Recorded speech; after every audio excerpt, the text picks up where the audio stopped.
नमस्कार मु रश्मि किचन को आपण मानक स्वागत जनावछि।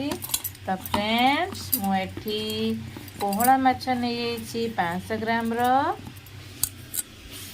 बर्तमान आम पोहड़ा माछ को हलदी आ लुण दे कि घाटी देछि भल भाव मैरिनेट कर रखी। बर्तमान आमर तेल गरम हो सारी।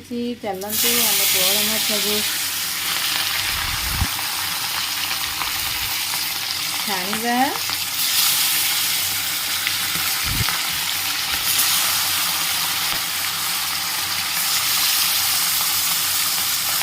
आम आज गोटा पोहड़ा माछ तरकारी करवा। चलतु आम माछ तरकारी बनवाई मुझे किसी अदा नहीं जाइए।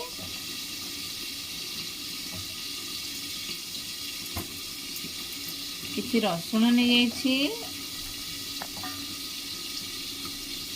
एवं अल्प पियाज एथुरु दउछि।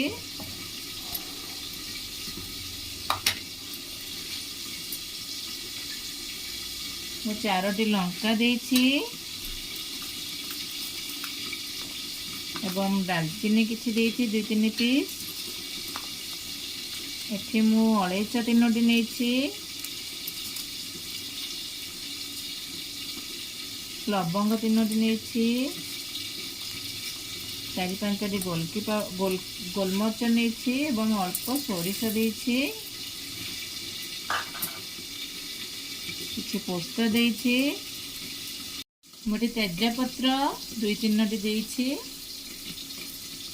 वर्तमान आमे अल्प किछि पानी दे गोटे फाइन पेस्ट तैयारी करबा। देखंतु मोर माछ सब भाजी सारी।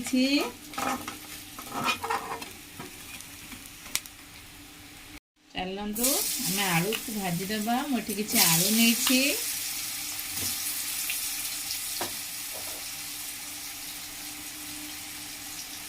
किसी हलदी देदबा भल कलर आसापी एवं किसी काश्मीर चिली मुठी देछि भल कलर आसीबा हम तरकारी रे। देखंतु वर्तमान मोर आलू हो सारी। आम आलू सब बाहर करदबा। यहीपरी गोल्डन ब्राउन कलर कर आलू छाणीदे तेल रे।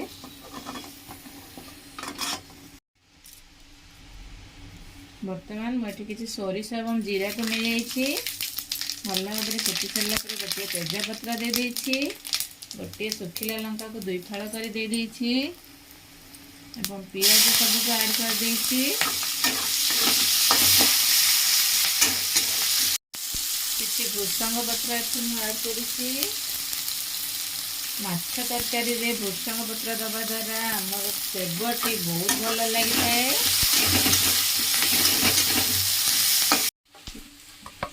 देखंतु वर्तमान मोर सब फुटण हो सारी। आम फुटण को बाहर करके रखीदबा।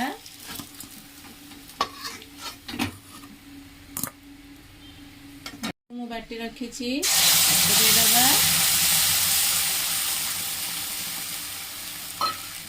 एवं मु 3टी टमाटर नहीं ताकू प्यूरी करी नहीं जाइछि।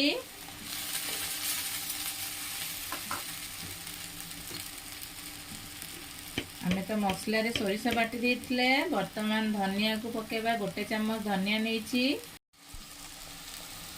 मु अल्प जीरा पाउडर नहीं कुछ हलदी देछि एवं आपण केते माछ केते आलू नहीं ताहा अनुसार आपण लुण देखि नेबे। मु 1/2 टेबल स्पून लुण नहीं।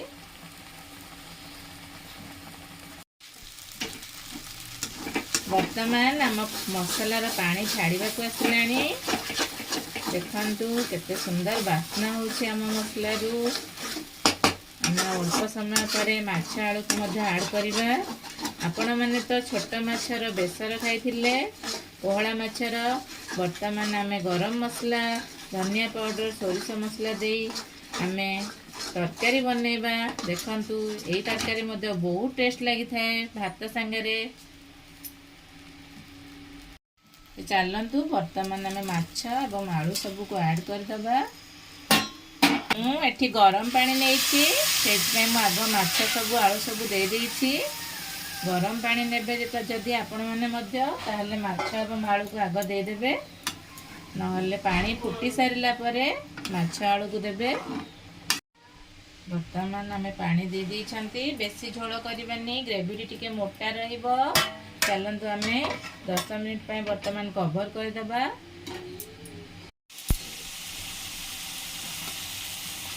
देखंतु केते सुंदर बास्ना होछि हम माछ तरकारी रु। आम बर्तमान एथिरे सब फुटण को दे देबा।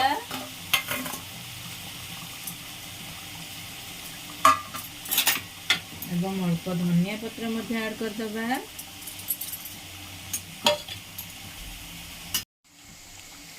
बर्तमान आम माछ तरकारी को आउ 2 मिनिट पर कवर कर देबा। आम बर्तमान फुटण एवं धनिया पत्र देथिले।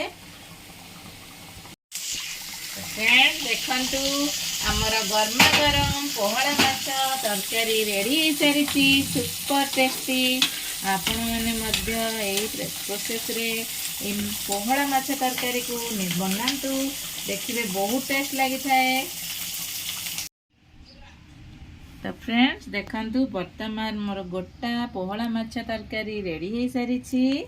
मु एठी किछि भात गरम गरम मध्य नेछि। गरम भात सहित पोहड़ा माछ तरकारी बहुत टेस्ट लगी थाए। मोर रेसिपीटी आपण मानकु जदि पसंद आसे थाए ताहले मो चैनल को लाइक शेयर सब्सक्राइब करने को भूलिबेनी। मोर एही परि नुआ नुआ वीडियो देखिया पई मो चैनल को सब्सक्राइब करंतु एवं पाखरे थिबा बेल आइकन को प्रेस करंतु मोर नुआ नुआ वीडियो रो नोटिफिकेशन पाई परिबे। नमस्कार, धन्यवाद, जय जगन्नाथ, थैंक यू।